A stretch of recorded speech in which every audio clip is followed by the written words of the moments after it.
오늘 논의에 들어가기 전에 저는 헌법 개정에 관해서 나름의 제안을 드리는 심정을 먼저 말씀드리고 싶습니다. 지난 20여 년간 저는 각종 헌법 개정 논의에 직간접적으로 참여한 경험이 있습니다. 그 과정에서 지금 헌법이 민주화 이행과 냉전 종식, 신자유주의적인 세계화, 복지국가 실현 및 정보사회 대응 등과 관련해서 이미 그 시대적인 적실성을 상실했음을 강조했고 헌법 개정의 필요성을 주장했습니다. 만약 가까운 장래에 바람직한 방향으로 헌법 개정을 이루어내지 못한다면 우리는 단지 시대에 부적응하는 정도가 아니라 대한민국이라고 하는 민주공화국 프로젝트 자체에 대해서 위기를 맞게 될지도 모르겠습니다. 이런 맥락에서 저는 한국 사회에서 헌법 개정의 당위를 낳고 있는 사례 하나를 여러분과 함께 잠시 생각해 보고자 합니다. 한동안 유행했던 K-방역의 성공 담론이 바로 그것입니다. 코로나19 사태를 거치면서 한국 사회 구성원들은 그동안 몰랐던 한국 사회의 저력을 발견하고 함께 뿌듯했던 경험이 있습니다. 세계를 놀라게 한 K-방역의 성공은 신속성, 입체성, 그리고 일관성의 측면에서 선진국들 대부분을 부끄럽게 만들었습니다. 그리고 바로 그 자리에 대한민국을 20세기를 넘어서서 자유민주주의의 새로운 모델로 부각시켰던 것 같습니다. 하지만 이와 같은 상황 전개를 바라보는 제 마음은 솔직히 조마조마합니다. 왜냐하면 K-방역의 성공 담론에 가려져 있는 외부에서 포착하기 어려운 한국 사회의 위태로운 면모를 관찰할 수 있기 때문입니다. 한 가지 예로서 오늘날 한국 사회에 존재하는 흥미로운 정치적 균형 상태에 주목해 보았으면 합니다. 가장 뚜렷한 것은 아마도 세대 간의 대립과 투쟁일 것입니다. 우선 이데올로기적인 분단과 한국 전쟁의 상흔을 뚜렷이 기억하고 계시는 노년 세대에게는 여전히 뭉치면 살고 흩어지면 죽는다는 식의 국가주의적인 세계관이 압도적인 것 같습니다.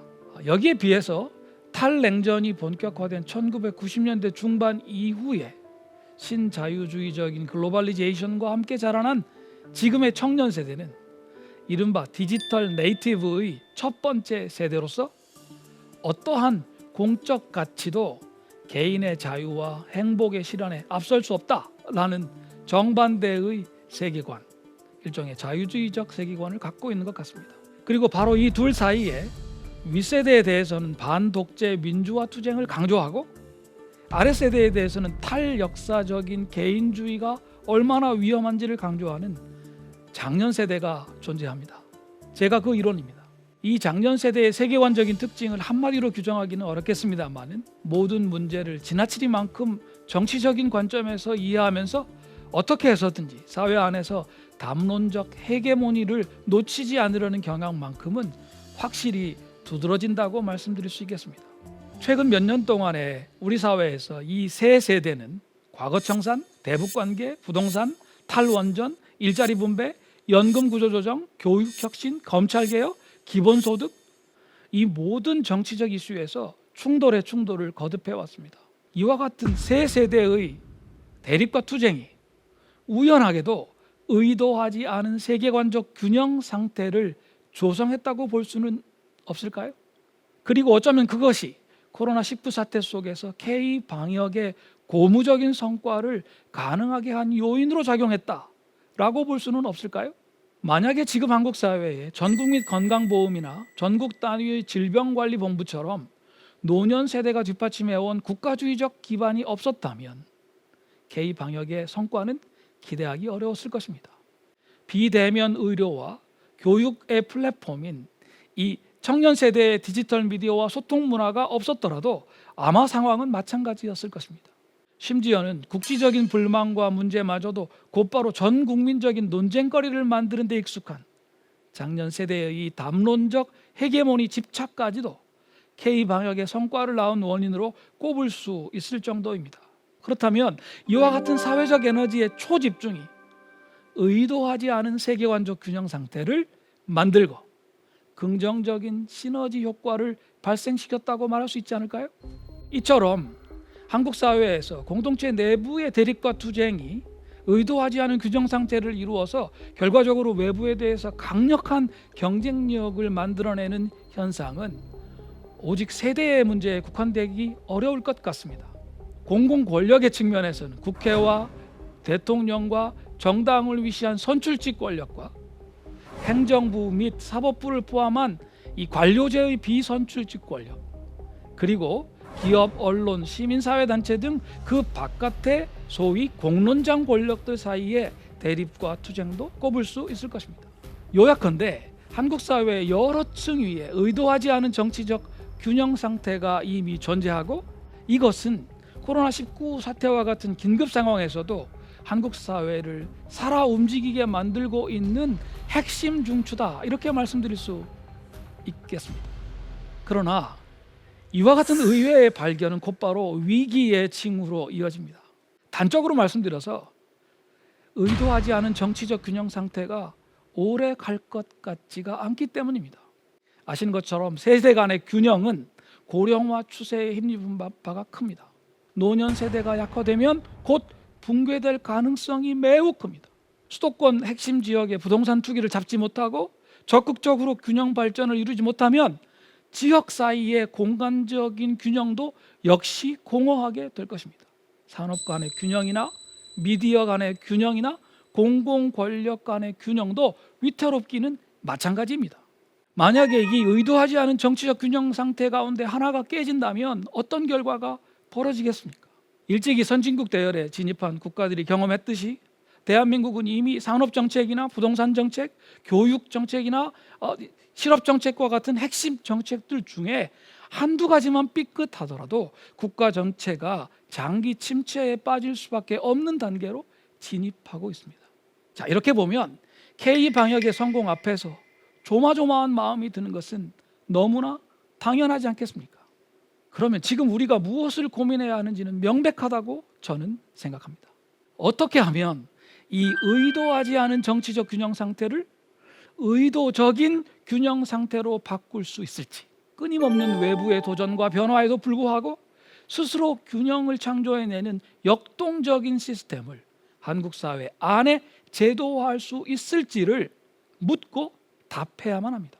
만약 이와 같은 혁신 작업이 성과를 거두지 못한다면 대한민국은 곧바로 급속하게 혼란과 침체를 겪게 될지도 모르겠습니다. 이와 같이 K-방역의 성공 담론은 한국 사회의 구조조정에 대해서 시급한 요청을 하고 있습니다. 그리고 그 요청에 응답할 수 있는 시간 또한 그리 길게 남아있지 않은 것 같습니다.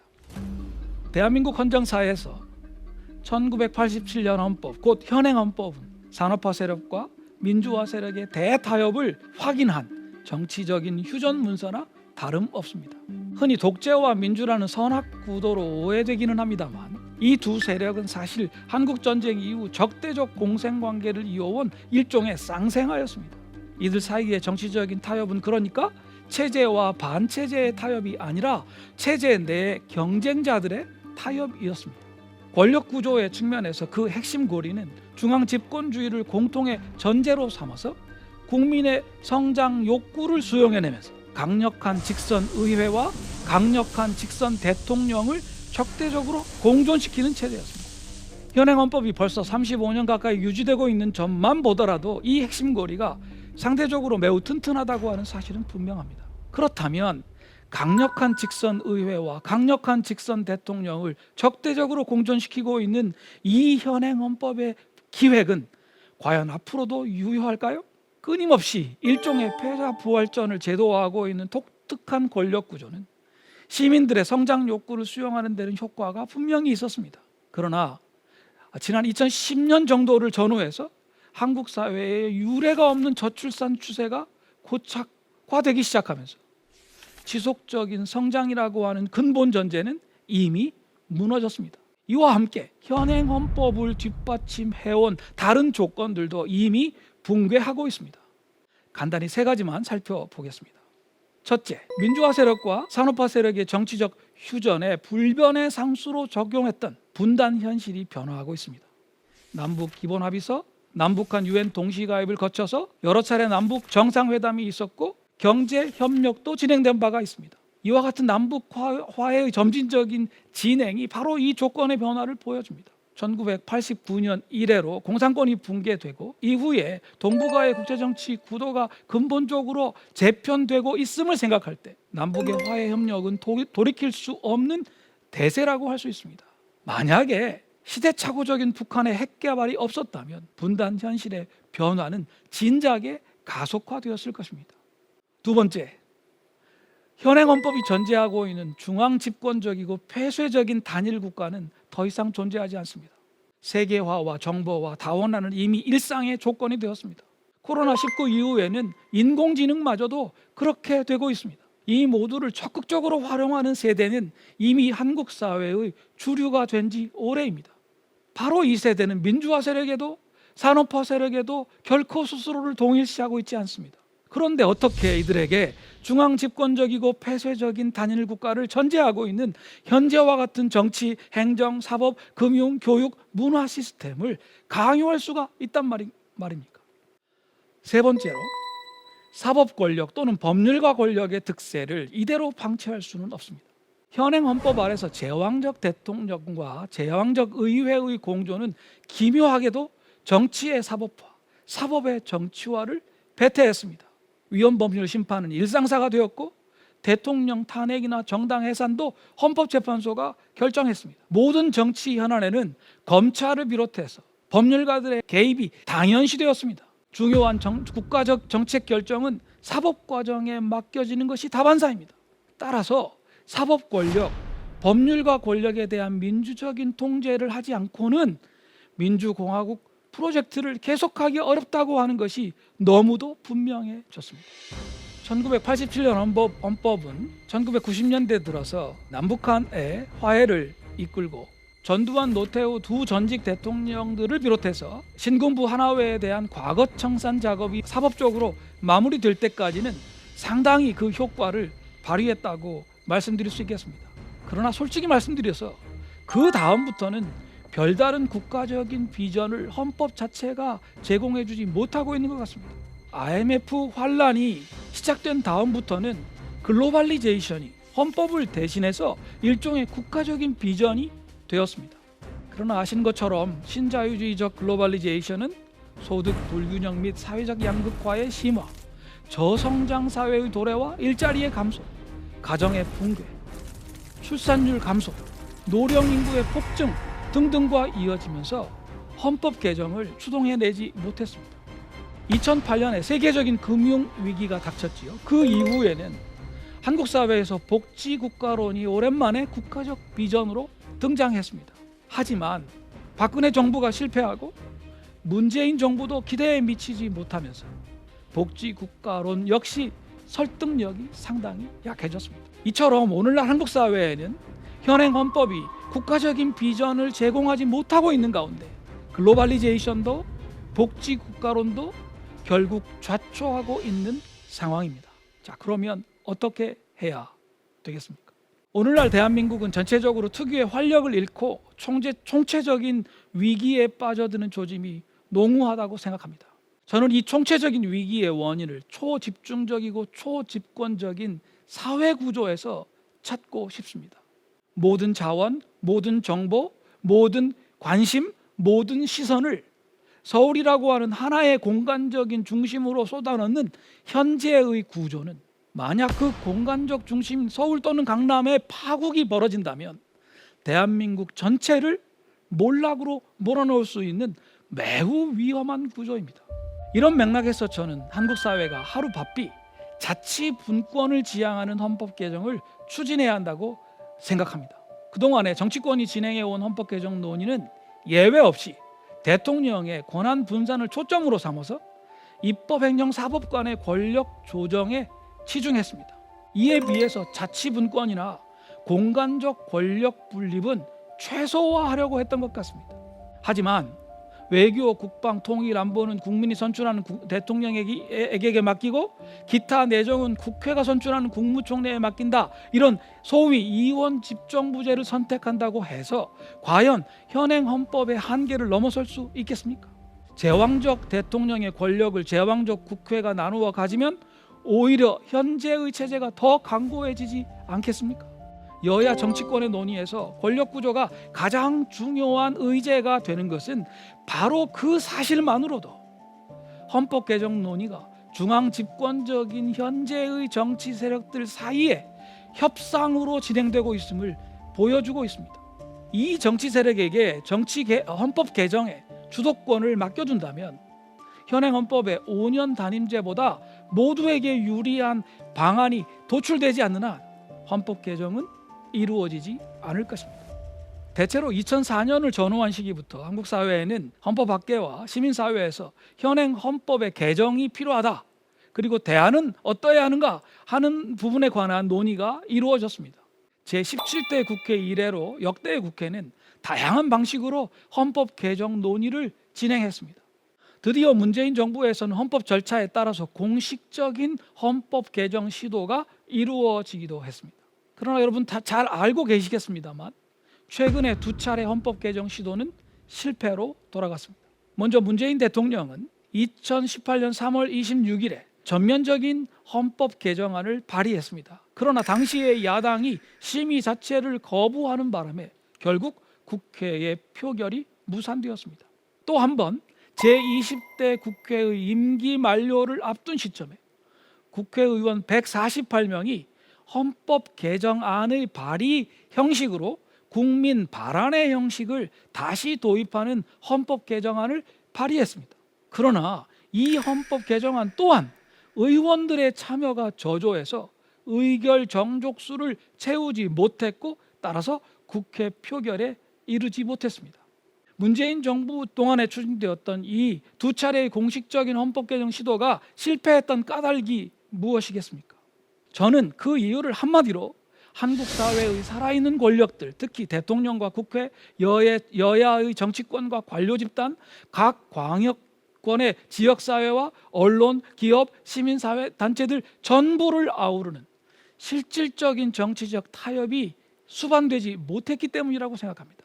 여기서 보듯이 헌법 개정은 이념과 명분의 문제일 뿐만 아니라 이것을 뒷받침하는 실질적인 정치적 타협의 문제입니다. 다시 말씀드려서 정치 세력들 사이의 권력과 이익을 새롭게 조정하는 문제입니다.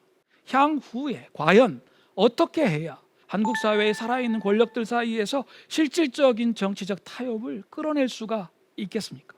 문재인 정부의 실패한 경험으로부터 저는 적어도 3가지를 우리 모두가 배워야 한다고 생각합니다. 첫째, 남북 관계의 개선처럼 우리가 주도적으로 통제할 수 없는 외부 변수를 실질적인 헌정 개혁의 정치적 동력으로 삼는 것은 피해야 한다고 생각합니다. 체제 개혁에서 외부 변수는 어디까지나 환경적인 요인입니다. 따라서 그 변화가 긍정적 또는 부정적인 영향을 미칠 수는 있겠습니다만 앞뒤를 바꾸어서 외부 변수 자체를 핵심 인자로 삼아서는 안 된다고 생각합니다. 정반대로 체제 개혁의 정치적인 동력은 철저히 주도적으로 우리가 통제할 수 있는 내부 변수를 중심으로 확보해야 합니다. 외부 변수는 단지 환경으로 고려하는 것이 좋겠습니다. 둘째, 헌법 문서의 개정과 실질적인 헌정 개혁을 함께 추진하려면 한국 사회의 살아있는 권력들 사이에 실질적인 정치적인 타협을 추진해야 합니다. 대통령과 국회, 여야 정당들, 관료 집단, 각 광역권, 언론, 기업, 시민사회들 전체를 아우르는 이른바 다수자 정치 연합이 꼭 필요합니다. 이를 위해서는 대통령이 헌법 개정을 시도한다면 범정부적인 차원에서 헌법 개정 추진 기구를 마련해야 한다고 생각합니다. 그 헌법 개정 추진 기구에 주요 정당들의 참여와 협조를 구하는 것이 실질적인 정치적 타협을 통해서 다수자 정치 연합을 형성할 수 있는 바른 길입니다. 이를 위해서 정치 지도자들이 적극적으로 노력해야 한다고 생각합니다. 셋째, 실질적인 헌정 개혁은 헌법 문서의 개정과 함께 헌법적인 법률들의 재구조화를 연결해서 하나의 세트로 추진해야 한다고 생각합니다.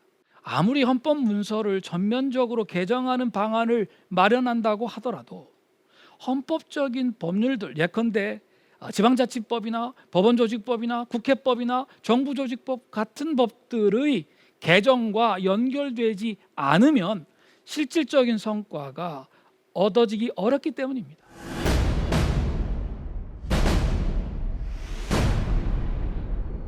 국가적인 비전의 차원에서 자치분권을 지향하는 헌법 개정을 제가 지금 주장하고 있는데요.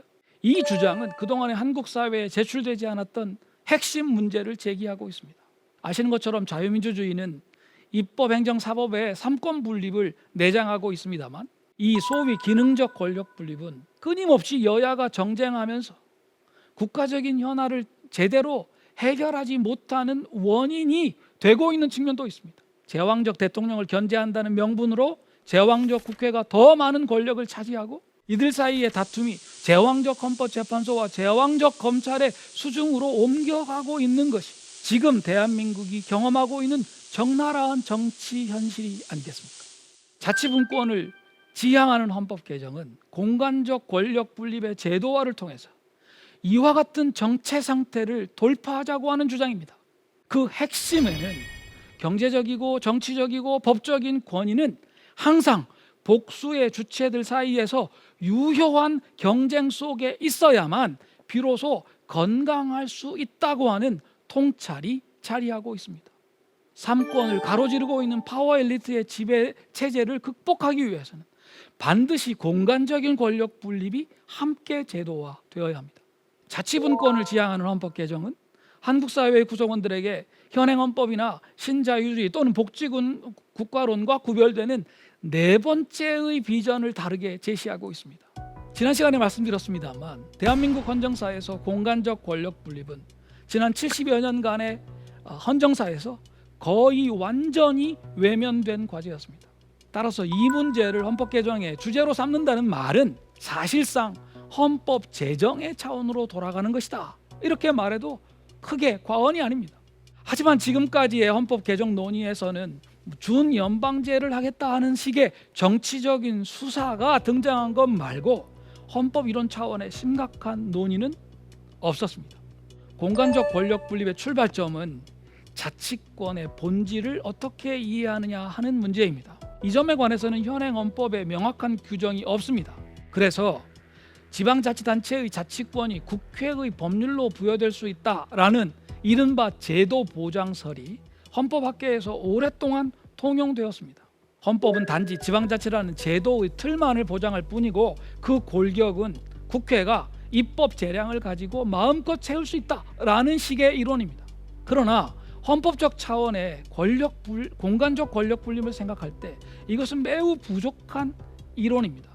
저는 현행 헌법의 해석으로부터도 지방자치단체의 자치권이 헌법으로부터 직접 나온다고 해석할 수 있다, 이렇게 생각합니다. 그러나 지금까지의 이 제도보장설과 같은 이론을 극복하려면 헌법 개정을 통해서 국민이 바로 다른 선택을 했다고 하는 것을 명확하게 하는 것이 더욱 효과적이라고 생각합니다.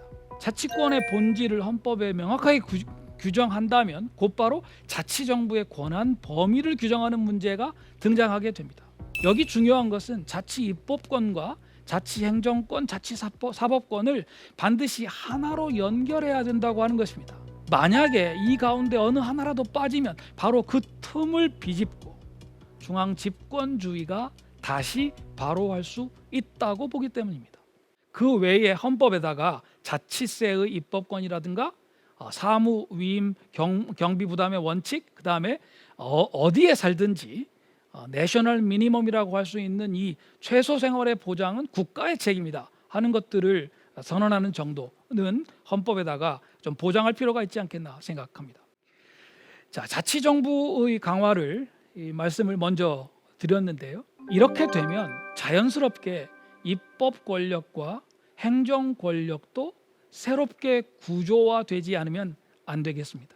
저는 그 출발점을 현재의 국회를 국민을 대표하는 민의원으로 삼고 여기에 각 지역을 대표하는 참의원을 추가해서 양원제를 해야 하지 않겠나 생각합니다.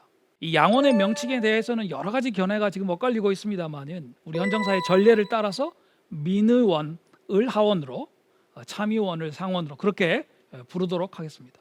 양원의 구성과 관계를 먼저 생각해 생각해 보겠습니다. 제 생각에 민의원 곧 하원은 국민 대표형으로 꾸미고 의원의 숫자는 현재처럼 200명 이상으로 하면서 법률로 정하도록 하되 선거구나 비례대표의 방식 등도 법률로 정하도록 하면 될 것 같습니다. 제가 주목하는 것은 임기인데요. 이 민의원의 임기를 현재의 4년에서 2년으로 줄여야 하지 않을까 그렇게 생각합니다. 국민에게 적어도 2년에 한 번씩 하원을 재구성할 기회를 보장해야만 특별히 민주화 세력과 산업화 세력 이후에 등장한 이 젊은 새로운 세대들에게 정치적 효능감을 가지게 할 수 있지 않겠나 하는 생각에서입니다. 참고로 미국의 연방 하원이 2년 임기를 갖고 있습니다. 자, 이렇게 되면 국무총리와 국무위원들에게 사실상 2년의 임기를 주어가지고 민의원 곧 하원에 대해서 책임을 지도록 정부 구조를 바꾸는 그런 방안을 생각할 수 있게 됩니다. 참의원은 100명 이하의 범위 내에서 법률로 정하는 자치정부의 대표로 구성하는 것이 어떨까 생각하고요. 그 임기는 4년으로 하되 이 자치정부의 대표를 어떻게 선출하고 교체하고 하는 부분에 관해서는 이 자치정부의 자치법률로 정하도록 해도 나쁘지 않겠다 그렇게 생각합니다. 제가 지금 말씀드린 참의원은 독일의 연방 참사원 제도와 상당히 유사한 것입니다. 참의원 의원의 숫자에 대해서는 지역 대표의 취지를 살려서 독일처럼 예를 들어서 최대 한 6명, 최소는 한 2명 정도처럼 상한과 하한을 헌법에 규정하는 것이 불가피하지 않겠나 생각하고요. 민의원과 참의원의 관계에 대해서는 기본적으로 국민이 직접 선출한 민의원이 우위에서는 이른바 불균형 양원제를 채택하는 것이 좋겠다고 봅니다. 하지만 자치정부와 관련된 주요 사항에 관해서는 이 참의원에 필요적인 의결권을 부여해도 좋지 않겠나 그렇게 생각합니다. 나아가서 헌법기관을 구성하는 국회의 헌법상 권한, 예를 들면 국무총리를 선출한다든지 대법원장을 선출한다든지 하는 이런 권한입니다. 그런 권한들은 양원 합동회의가 행사하도록 하는 것이 바람직하지 않겠나 생각합니다.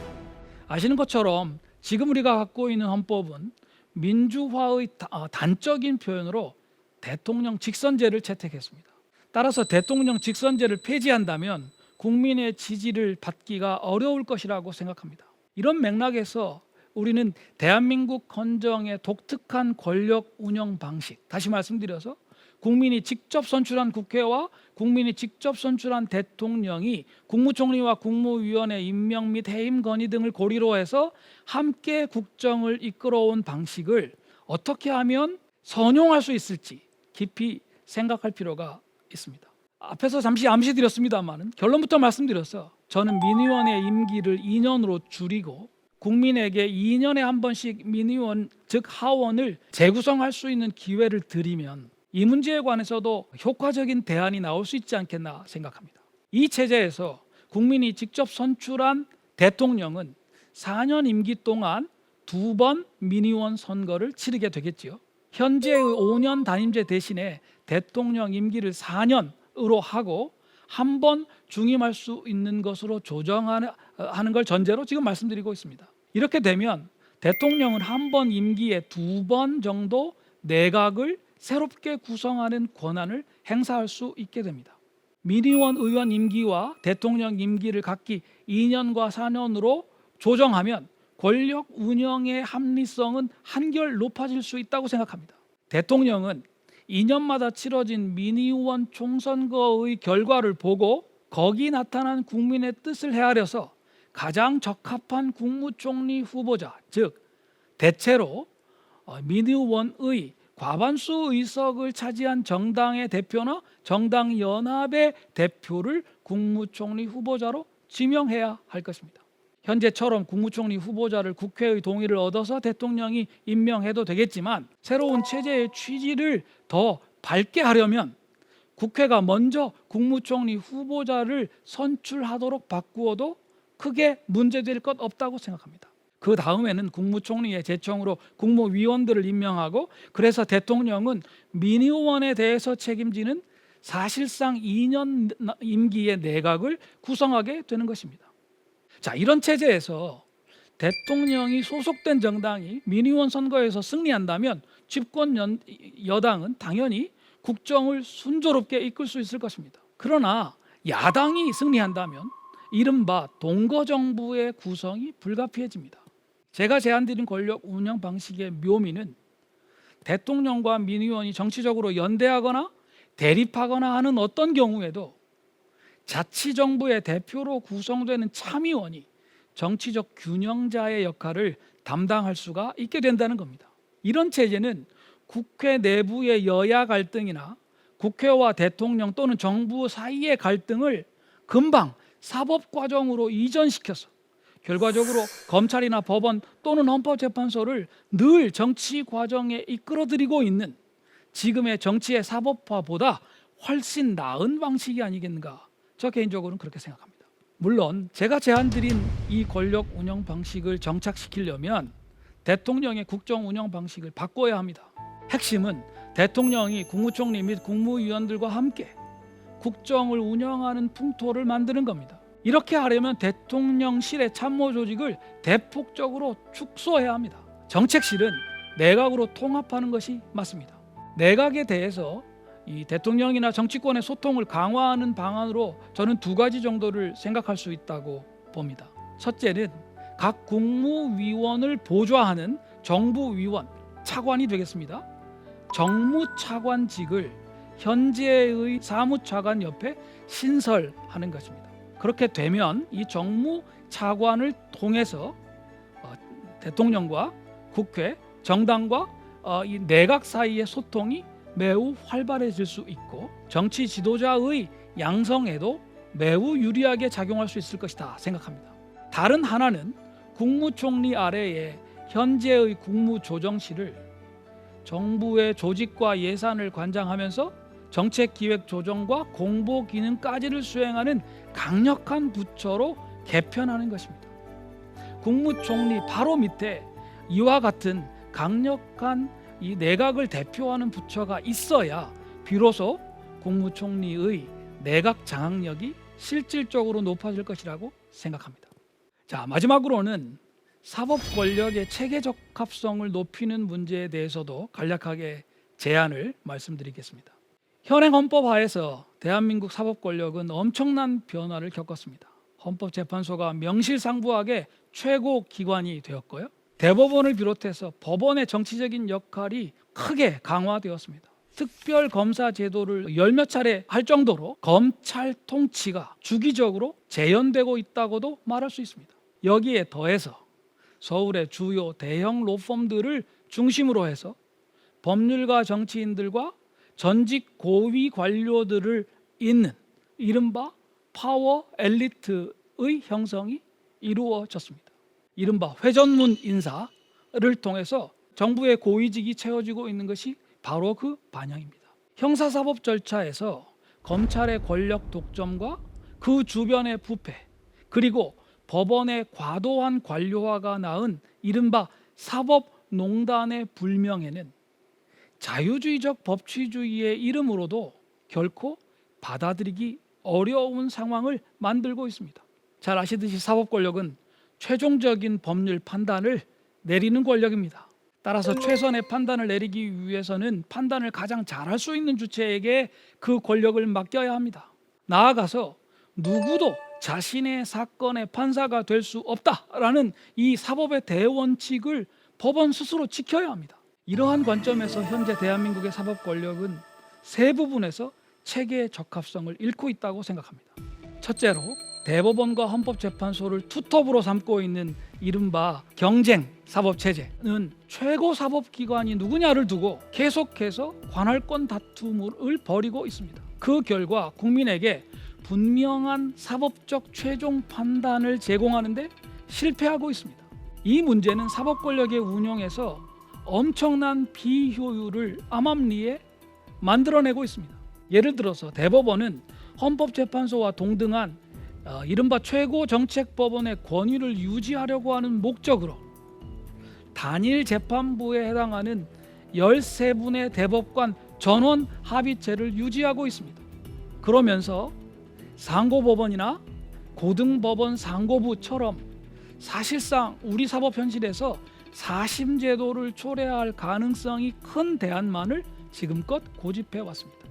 이 법관의 인사권을 사실상 대법원장이 독점하고 있기 때문에 유감스럽게도 제왕적 대법원장 체제는 더욱 강화하게 되는 것입니다. 물론 대법원과 헌법재판소의 경쟁은 위헌법률 또는 위헌법령의 해소나 이른바 사법적 과거 청산을 하는 과정에서 두 기관의 경쟁을 통해서 일부 긍정적인 효과를 낳은 적도 있었습니다. 그러나 이제 그 과거 청산을 하는 이행기의 과제들이 어느 정도 정리가 되었다면 이와 같은 사법적 양두 체제를 과연 더 이상 유지할 필요가 있을지 솔직히 의문이 제기될 수밖에 없습니다. 두 번째로 사법적 판단의 두 축이라고 할 수 있는 사실 판단과 법률 판단 모두를 법률가가 독점하는 현상이 계속되고 있습니다. 아시는 것처럼 재헌헌법 당시에는 국민의 문맹률이 매우 높았습니다. 각 분야의 전문가도 거의 없었습니다. 그와 같은 헌정사의 초기에는 사법고시에 합격한 법률가가 법률 판단은 물론이려니와 사실 판단을 독점하는 것도 어느 정도 양해될 수 있었다고 생각합니다. 판사나 검사가 법리에 대한 논증과 판단만이 아니라 양형이나 수사와 같은 정책 판단 또는 사실 판단도 다 독점하고 있는 대한민국의 이 독특한 모습은 바로 이 헌법이 제정되던 70여 년 전에 형성된 것이라고 말씀드릴 수 있습니다. 그러나 지금의 현실은 어떻습니까? 대학 교육이 일반화된 지가 벌써 40여 년이 지났습니다. 각 분야의 전문가가 차고 넘치는 것이 오늘날의 현실입니다. 이러한 상황에서 법률가가 단지 변호사 시험에 합격했다고 해서 사실 판단과 법률 판단 모두를 가장 잘할 수 있다고 고집하는 것은 솔직히 말씀드려서 넌센스에 가깝습니다. 국민 참여 재판이 시행되고 있고 검찰의 수사권 축소와 수사권 다원화가 이제 이루어지고 있는 상황이라면 지금부터는 사실 판단을 법률 판단으로부터 분리해서 다양한 전문가 집단의 역량과 연결해야 맞다고 생각합니다. 자, 세 번째로 사법적 판단과는 별다른 상관이 없는 사법 행정권을 지금까지 우리 법률가들은 사법적 통치권처럼 행사해 오고 있습니다. 그 과정에서 법치주의의 핵심이라고 할 수 있는 법률가의 독립이 위협받고 있습니다. 지금 한국 사회에서 뿌리 깊은 사법에 대한 불신은 사실 법 규범이나 사법 구조에 대한 불신이라기보다는 그걸 운영하는 법률가 집단에 대한 불신에 훨씬 가깝다고 생각합니다. 사태가 이렇게 된 원인 중에 하나는 사법 권력이 재판권만이 아니라 사법 행정권을 함께 행사하는 것을 우리 모두가 방치해왔기 때문입니다. 이 때문에 한국 사회에서 법원과 검찰, 나아가서는 법률가 집단 전체가 마치 법의 지배의 예외 영역, 법률가라고 하는 특권 영역에 존재하는 것처럼 보이는 현상이 발생했습니다. 일반 시민들에게는 이렇게 되면 법률가가 신분적 통치 계급의 이미지로 비칠 수밖에 없지 않겠습니까? 자, 사법 권력의 체계 적합성을 높이려면 이 세 문제를 모두 풀어야 합니다. 우선 대법원과 헌법재판소의 사법적 양두 체제가 배태하는 엄청난 비효율 문제를 해결해야 한다고 생각합니다. 저는 헌법재판소를 최고의 정책 법원으로 삼아서 사법적 최종 판단을 분명하게 제공할 수 있는 체제를 구축해야 한다고 보고요. 그 아래 다양한 일반 법원을 전문성에 따라서 구성하는 독일식 전문 법원 체제가 현실적인 대안이 될 수 있다고 봅니다.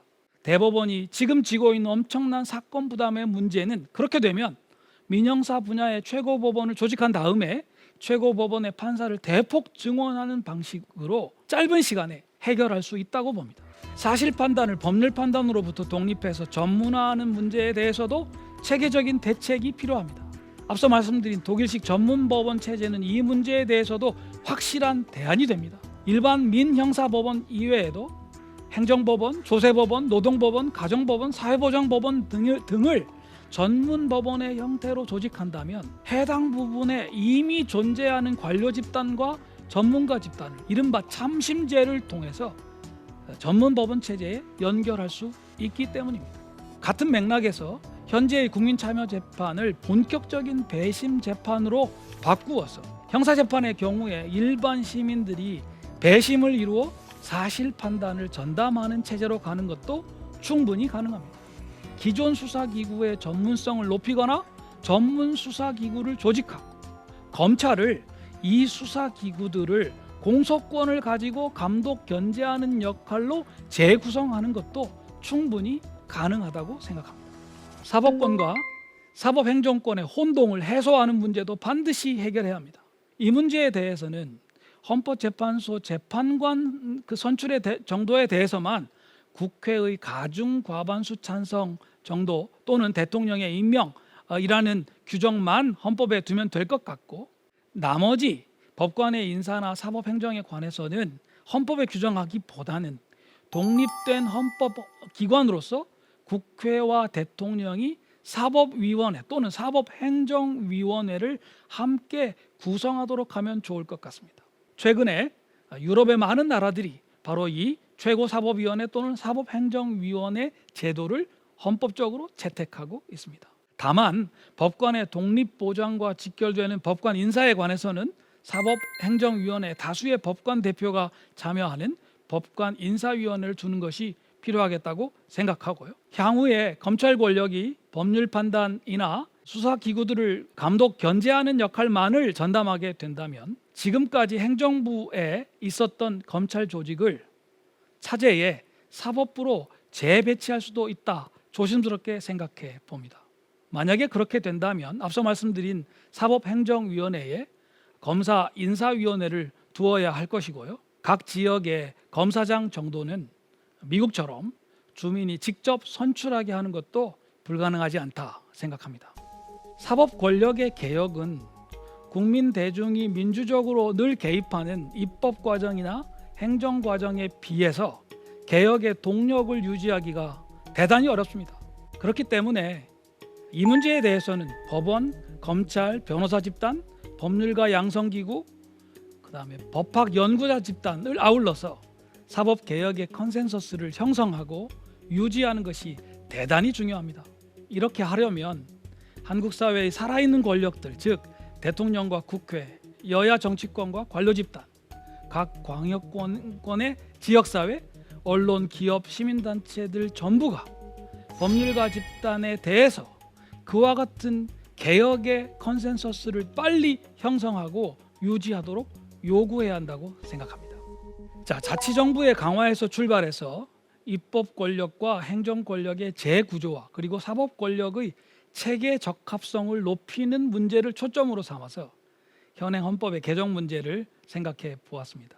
아마도 여러분들께서는 국민 생활의 직접적인 발전을 위해서는 기본권 분야의 개정이 더 필요하지 않은가 하고 의문을 가지실 수도 있겠습니다. 제 생각도 크게 다르지는 않습니다만 문제는 기본권 분야의 헌법 개정 문제가 자칫 잘못하면 해결하기 어려운 세계관적 대립과 충돌을 낳게 될 수도 있다는 점입니다.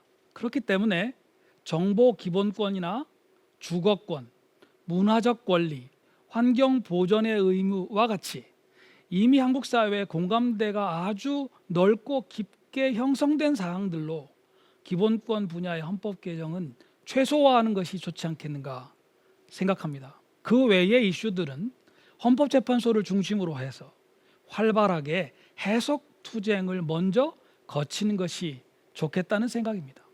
지금 헌법은 제37조 제1항에서 헌법에 열거되지 않은 권리가 경시되지 않는다라고 말해서 바로 이와 같은 해석 투쟁의 자리를 스스로 마련해 두고 있습니다. 사실 저는 지난 대통령 선거 과정에서 주요 후보자들이 헌법 개정의 필요성에 대해서 원칙적인 합의를 도출하고 특히 이미 광범위한 콘센서스가 있다고 볼 수 있는 기본권 목록의 보완과 자치정부의 강화 문제, 이 두 문제에 대해서는 구체적인 정치 일정까지 합의할 수 있으면 좋겠다고 간절히 원했습니다. 예를 들어서 새로운 대통령이 취임한 다음에 국가 전체를 아우르는 헌법 개정 자문 국민회의를 여야 정치권이 함께 설치하고 대통령이 범정부적인 지원 조직을 통해서 이를 뒷받침한 뒤에 앞에 두 문제에 관해서는 적어도 올 연말까지는 헌법 개정에 관한 최종안을 도출하겠다. 이 정도의 합의를 말합니다. 만약 그렇게 되었다면 큰 선거들이 다 마무리된 2022년 7월부터는 아마도 여야 합의에 따라서 헌법 개정 자문 국민회의가 구성되기 시작했을 수도 있었을 것입니다. 하지만 안타깝게도 지난 대통령 선거 과정에서 주요 후보자들은 헌법 개정 이슈를 가능하면 우회하려는 듯한 모습을 보였습니다. 결과적으로 방금 제가 말씀드렸던 여야의 합의는 이루어지지 못했습니다. 하지만 그럼에도 불구하고 저는 지금부터 1년 정도가 헌법 개정을 위한 골든타임이 아닌가 하는 생각에는 변화가 없습니다.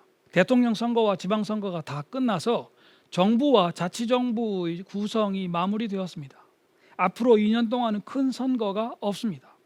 그렇다면 한국 사회의 주요 세력들은 이제 홀가분하게 헌법 개정 사항들을 논의하고 마음을 모을 수도 있지 않겠습니까? 이미 많은 헌법 개정안이 나와 있습니다.